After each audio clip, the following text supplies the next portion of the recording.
las barreras que supone para las barreras que supone para los peatones, para el funcionamiento normal de la ciudad, porque luego también hay vehículos de emergencia, carga y descarga. Al final lo complicamos todo, cuando tendría que ser mucho más sencillo, ¿no? Y si hay que hacer obras, me gustan las obras en su justa medida, ¿no? Yo creo que se puede gastar el dinero en hacer las calles muchísimo más agradables de lo que son. El arbolado, hacer medidas para que los coches vayan más despacio, que yo por lo que conozco, para que no es mucho, tampoco veo que los coches circulen muy rápido ni que haya mucha posibilidad de que vayan rápido, ¿no? Sí que hay y en eso yo creo que estamos todos de acuerdo, en que hay un déficit enorme de infraestructura ciclista para comunicar los distintos pueblos y ciudades. O sea, es que en muchos sitios es complicado ir. Y el otro día cuando quedamos en Parla, estuve mirando cómo pasar de Getafe a Parla y que están al lado, y dices, ostras, es que no es fácil. Es que no es fácil. Entonces, bueno, pues a lo mejor esas semiautopistas que no lo son, tendrían que tener otro formato mucho más amigable para la bici, que no alentar a los coches a correr. Y también se puede gastar algo de dinero en radares, ¿no? Para los poquitos que cada vez, los que llevamos, Carlos, ¿verdad? Los que llevamos tantísimos años sobre la bici, yo tengo que reconocer que veo una evolución muy positiva. O sea, los excesos de velocidad que había antes exagerados, tipo en No es lo Castellana mismo. 90, ya no los ves. O sea, tú No es lo consideras mismo. que... Sí, perdona, Carlos. No, decía lo que decía Luis, estoy de acuerdo. Venimos de una época muy mala y hemos evolucionado, y todo el proceso que seguíamos en Madrid en cuanto a la evolución ciclista, la integración, el cambio, Bicimat, intentar hacer una ciudad 30, todo eso, pues era una línea correcta. Aquí hubo un cambio político y bueno, pues el cambio político esperábamos que fuera en esa línea, que era la adecuada, pues descochificar la ciudad, calmar el tráfico, integrar a los ciclistas, liberar a los peatones, toda esa tendencia. Y bueno, pues el problema ha venido cuando hemos visto que la tendencia iba en el sentido contrario, que era una tendencia a volver otra vez a las viejas políticas de mantener las autopistas urbanas, de poner carriles bici a lo de las autopistas urbanas, de seguir manteniendo la circulación por zonas peatonales, de no hacer ninguna medida restrictiva contra el coche, que es el gran problema, porque el objetivo de todo esto, al fin y al cabo, nosotros somos ciclistas, pero también somos ciudadanos, y el problema que tenemos es que los coches siguen dominando nuestras ciudades y hay que quitarles pues todos los poderes posibles que podamos, ¿no? Y lo que yo estoy viendo es que la tendencia va en la dirección contraria, porque los políticos tienen que vender a la ciudadanía algo tangible, algo que se vea, algo que resalte, algo que traiga niños, que traiga bicis, que la imagen de la bici es una imagen muy positiva, muy sostenible, y entonces pues están focalizados en carriles bici. Pero bueno, la pregunta quizás sería, los carriles bici, ¿para qué sirven? ¿Para integrar ciclistas, para quitar el tráfico, para dar sensación de, ¿no? Entonces un poco es abrir este melón, y Madrid es un buen ejemplo para ello porque es una ciudad grande, es una capital importante, y estamos viendo que el tema de los carriles bici pues está consiguiendo unos objetivos que son totalmente lo contrarios a los que sería deseable, ¿no? Es decir, están llevando una línea de actuación, una línea política que es efectista, que da muy bien a nivel de gastar presupuesto, de vender sostenibilidad, pero pues está financiando el mantenimiento de las autopistas urbanas, y luego, por si fuera poco, pues bueno, la única cosa que le puede salvar al modelo este carril bicista, al modelo segregador, es el atraer las masas, ¿no? Es decir, bueno, pues por lo menos no sirve para nada, no consigue ningún tipo de resultado, ni de quitar espacio, ni de calmar el tráfico, ni nada, pero por lo menos trae las masas. Bueno, pues Madrid es, yo creo, que la única ciudad de Europa que, sí, con tantos carriles bici, pues ni siquiera es capaz de seducir a las masas, ¿no? Entonces, bueno, pues esto se abre una reflexión acerca de para qué sirven los carriles bici, por qué se utilizan los carriles bici, y si tenemos que seguir alimentando esta situación porque los políticos quieran hacer cosas por la bici, pero realmente no están haciendo cosas por la bici, la están haciendo por el coche. Como punto de contacto, pues esta sería mi primera intervención. Buenas tardes, Carlos. Hola, Buenas, Carlos. ¿se me Hombre, oye? ¿Qué? Ya te hemos mencionado algo, que Buenas, si Carlos. políticos, que si tal. Has cogido ya un poco ya ahí Me, cuando... me- voy oyendo, voy oyendo.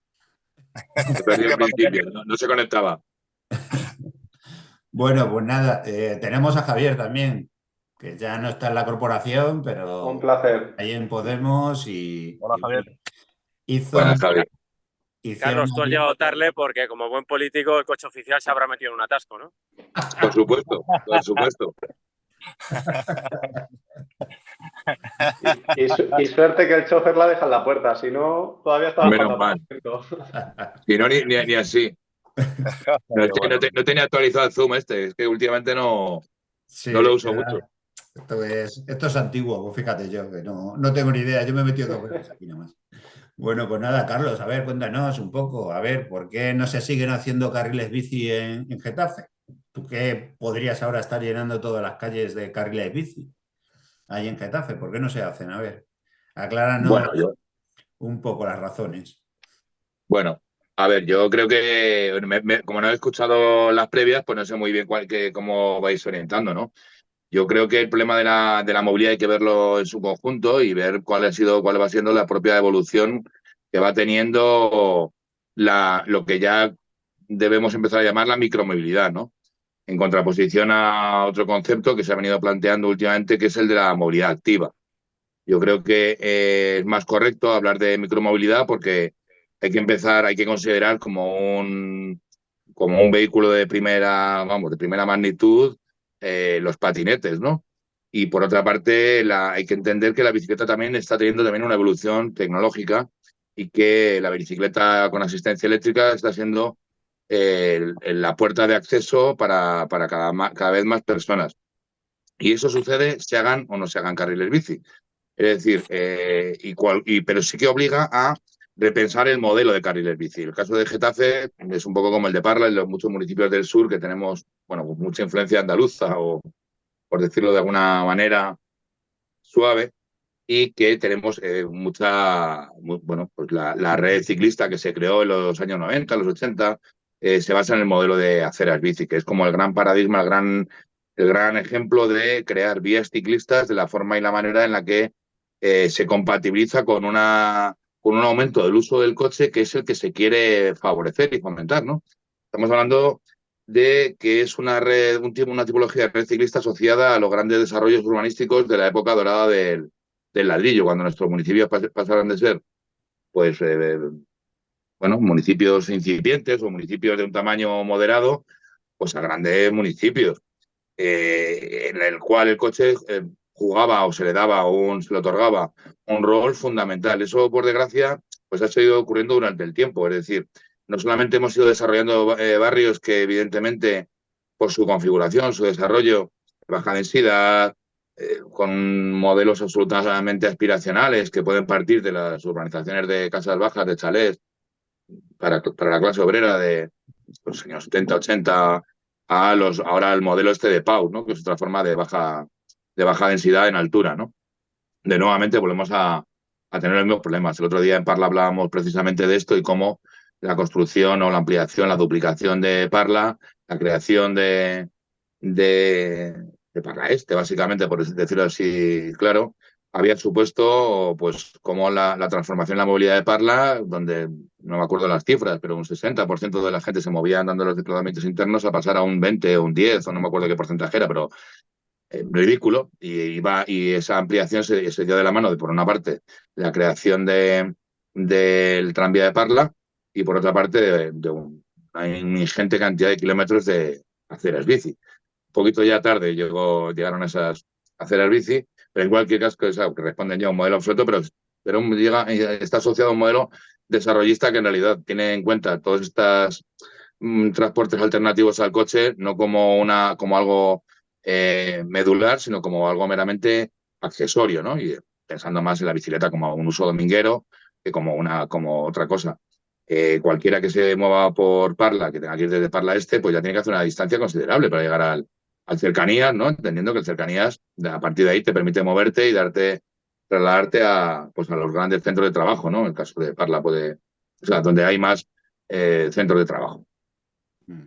En pues en este sentido, por ejemplo, muy recientemente, pues yo quiero destacar dos cosas. Por una parte, el megadesarrollo que se va a hacer en el sureste madrileño, ¿no? En el municipio de Madrid. Madrid, después de muchos años donde ha estado centrifugando población, básicamente, donde ha estado, no ha tenido un desarrollo urbanístico donde ha centrifugado población, básicamente, ha empezado a cometer bajo el modelo este de los PAUs, grandes desarrollos urbanísticos, y ahora mismo se va a desarrollar una zona que casi veo desde mi casa, un desarrollo urbanístico que tiene una extensión y una población que es cercana a la de mi pueblo, ¿no? Cercana a la de Getafe. En este desarrollo ni siquiera se contempla ya de origen la instalación de metro, por ejemplo, ¿no? Ya se ha descartado. O sea, en algunos esquemas al principio para vender la moto de la movilidad y todo esto sí que se incluía y ahora no se incluye, con lo cual vemos cómo incluso dentro del propio Madrid se producen este tipo de cosas, donde se producen grandes desarrollos urbanísticos y no se planifica previamente el transporte público, sino que el transporte público pues va detrás, ¿no? Y evidentemente cualquiera que se vaya, cualquier nuevo poblador de estos nuevos barrios tiene que irse a moldarse a la necesidad del coche. Una cosita, Carlos. Me acaba de saltar un mensaje que ponía que nos faltaba para la reunión 10 minutos. Pero No si sé llevamos, si esto lo podemos reiniciar tal en un momento determinado. Así pero la que reunión ya va. ¿Cuándo iniciaste la reunión? ya llevamos 10 minutos. Es que supuestamente son 45 minutos, creo que es lo que. Se pone son 40, la versión gratuita son 40, que yo lo tenga entendido, vamos. Son 40, pues no sé cómo haya empezado a... Pero bueno, nos mandas otro link y volvemos a Y entrar, sin está. problemas. Bueno, Sí. pues, Luego, pero Carlos, una cosa así como para que, claro, como has perdido un poco, digamos, el hilo, va a llegar tarde, pues es lo que queremos hablar es sobre el tema de los pros y los contras de los carriles bici, ¿vale? vale. No vamos a hacerla como si fuera una reunión de la anterior vez y tal, de hablar de varios temas de movilidad, no. Vamos a centrar en por qué. ¿Y por qué cuento esto? Porque, bueno, pues recientemente en Ecologistas en Acción en Parlas hizo un cuestionario en el que, bueno, pues hacía una serie de preguntas. La primera de ellas era si considerábamos que el peatón era el principal, digamos, lo más destacado, digamos, de la pirámide de movilidad, que luego fueran por debajo, bueno, pues transporte público, bicicleta, privado, demás, coches privados. Y lo que ocurrió fue que, bueno, todos estábamos de acuerdo en que había que dar prioridad al peatón, pero luego había contestaciones un poco contradictorias con esta cuestión y se entiende porque una de las cuestiones era, ¿deben eliminarse los carriles y las aceras bici? Y hubo mucha gente que consideró que no. Que no. Entonces es claramente una contradicción, como le explicaba a alguno de los compañeros, que esa cuestión de que el dar prioridad al peatón por el espacio por el que está circulando, que es la acera, permitir que unos vehículos estén pasando por allí, realmente no estás poniendo en el pico o estás respetando esa prioridad. Sí, Entonces, bien. Por ejemplo, hablemos de eso, vale, ¿no? pues De los pros y los contras, de por qué vale. sí y por qué no los carriles bici. En ese sentido, ya en esa primera reunión ya hablé del problema de los fetiches en la vida, pero básicamente también en la movilidad y cómo el carril bici se ha convertido en un fetiche que que sustituye, por ejemplo, al objeto en sí mismo, ¿no? Es una especie de metáfora, ¿no? En la parte o por el todo, y cómo eso en sí mismo es un problema. Yo creo que lo que hay que decir es que el carril bici es una herramienta como un hierro, o sea, como un cuchillo. Y el problema está en que en ciudad, si es un cuchillo, ese cuchillo sirve o no sirve, si mejora o no mejora. Por ejemplo, pongamos un ejemplo claro. El caso de carril bici castellana, una autopista urbana, 18 carriles, ¿no? En algunos tramos, no sé cuántos carriles, no sé, de Table seguramente me corregirá el número de carriles, pero vamos, un número inmenso. Aparentemente podría parecer que hay espacio al coche y que hacer un carril bici en la calzada sería restar espacio al coche, que supondría una mejora con respecto a la realidad. Pero lo cierto es que encima de la mesa, cuando se planteó hacer carril bici castellana, había dos alternativas, dos modelos. Una, desmantelar como eje estructurante la castellana en una configuración que había dos modelos, por así decirlo, que era una, convertir los laterales de la castellana bueno, pues en calles residenciales donde el vehículo privado motorizado no pudiera tener continuidad, fuera de tráfico residencial, una zona con ensanchamiento de las zonas peatonales, etcétera, etcétera, y con un cierto modo con un estrangulamiento en la parte del Paseo del Prado y la zona de Cibeles, que de alguna manera rompía la castellana como eje vertebrador norte-sur en tráfico de alta velocidad. A día de hoy casi puedes ir más rápido por la castellana de lo que puedes ir por la M30, lo cual nos da un poquito la perspectiva.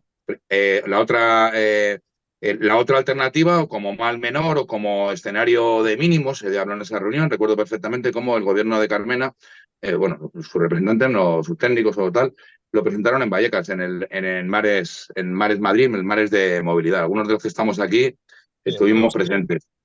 Cuando se nos planteó ese escenario que se definió como de máximos o escenario óptimo, evidentemente constituyó todo el consenso de la comunidad ciclista allí representada, que recuerdo que había de todas lo sabíamos de todos los pelajes, y recuerdo intervenciones, por ejemplo, de Madrid Ciclista, tal y cual, pues, en fin, a favor, y ciertamente había cierto escepticismo. En ese mismo momento se dijo, bueno, y luego está el escenario de mínimo, que es hacer un carril bici, pues tal cual, as usual, ¿no?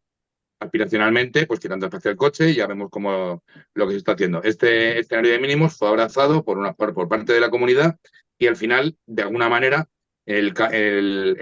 fue liderado por Vox, hay que decirlo claramente, porque era el freno para desmantelar la Castellana como eje vertebrador del tráfico motorizado. Entonces, un ejemplo claro donde incluso a pesar de lo que pueda aparecer en una foto, si uno se atiene al relato histórico de lo que ha ocurrido, a los proyectos que estaban encima de la mesa, un proyecto ambicioso para desmantelar la Castellana como eje estructurante del tráfico motorizado.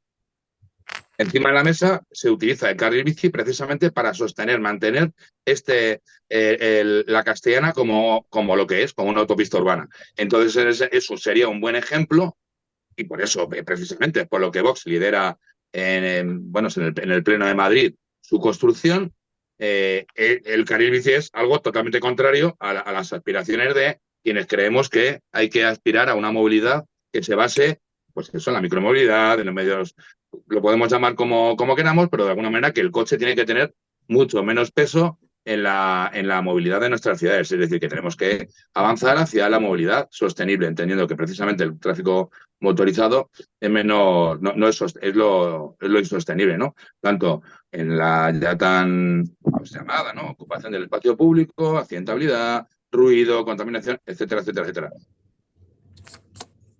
Sí, yo coincido contigo, Carlos, en relación a lo que habéis comentado de las aceras bici. Bueno, lo de las aceras bici es una herida que tenemos ahí, cuesta quitarla, es muy difícil. El Ayuntamiento de Getafe ha hecho una especie de modificación para intentar quitar esa capacidad de que las bicicletas, los vehículos, los patinetes puedan dominar ese espacio, esos derechos de los peatones, pero sigue siendo un gran problema, ¿no? Las aceras bici son son el resultado de una época en la que surgen los ciclistas, la bicicleta, empiezan a hacer las bicicletas y los alcaldes, porque aquí todo este enfoque va desde un punto de vista político. No debemos olvidar que los que hacen y deshacen las ciudades, lamentablemente, son los alcaldes que fabrican la ciudad de los coches, salvo honrosísimas excepciones, claro, como la que tenemos aquí. Que Carlos, me refiero a ti. Entonces, lo que hay muchas veces es que estas aceras bici se han servido para cumplir. El tema de las aceras bici es nefasto por dos cosas. Una, porque saca a los ciclistas de la circulación, es decir, otorga el usufructo de la calzada a los motorizados, es decir, la calzada es de los motorizados y el carril bici, en este caso la acera bici cuando surge, para los ciclistas. En Madrid rizaron el rizo y en todos los municipios también empezaron a hacer los carriles bici que iban por el parque, segundo daño, es decir, no solo no estáis en la calzada, no sois vehículos con derecho a estar en la calzada, sino que además tenéis que iros a las aceras, a los espacios peatonales, y luego tenéis que iros a los parques, ¿vale? Eso es lo que ha dado, lo que ha conseguido durante todos estos años, pues que Madrid se haya fabricado un ciclismo pues muy relacionado con el ocio. Las aceras bici obviamente no han funcionado como medio de transporte, a pesar de estar segregadas, ser seguras, no tener motorizados ni nada, ni siquiera así ha funcionado. Pero luego hay un daño mayor, ¿no? Que es el hecho de normalizar la invasión de los derechos y espacios de los peatones, ¿no? Porque aquí los ciclistas, los que estamos hablando aquí muchas veces, pero bueno, ya tenemos una mentalidad mucho más abierta, solemos ir a pensar que bici, carril bici, bici, mi bici, ¿no? Pero somos ciudadanos, hemos abierto nuestra mentalidad a otros tipos de movilidades, a otros tipos de relaciones de convivencia, a la movilidad activa, que ya no es activa la micromovilidad, la movilidad sostenible y todo esto. Entonces tenemos una mentalidad mucho más abierta a otro tipo de opciones, ¿no? Y entre ellas es sobre todo pensar que nuestras bicicletas no son el centro de la cuestión, ¿no? Esto es el enfoque que poco a poco tenemos que ir quitando, es decir, el discurso, ¿no? Aquí no hemos venido Carlos, como ciudadanos a introducir... perdóname, queda menos de un minuto. O sea que si se corta, voy a intentar, ¿vale? Mandaros otra vez los esos. A ver cómo Vale, aquí no hemos venido hasta que se corte. Aquí no hemos venido. El objetivo principal hace unos años, y desde un punto de vista ecologista, ciudadano, de sostenibilidad del planeta y todo eso, era descochificar las ciudades. Ese era el objetivo. Es decir, ciudades más sostenibles, más justas, mejor repartidas, menos ruidosas, menos veloces. Ese era el objetivo. ¿Qué ha pasado en todos estos años? Y dejo la pregunta abierta, para que los carriles bici se hayan convertido en una especie de caramelo que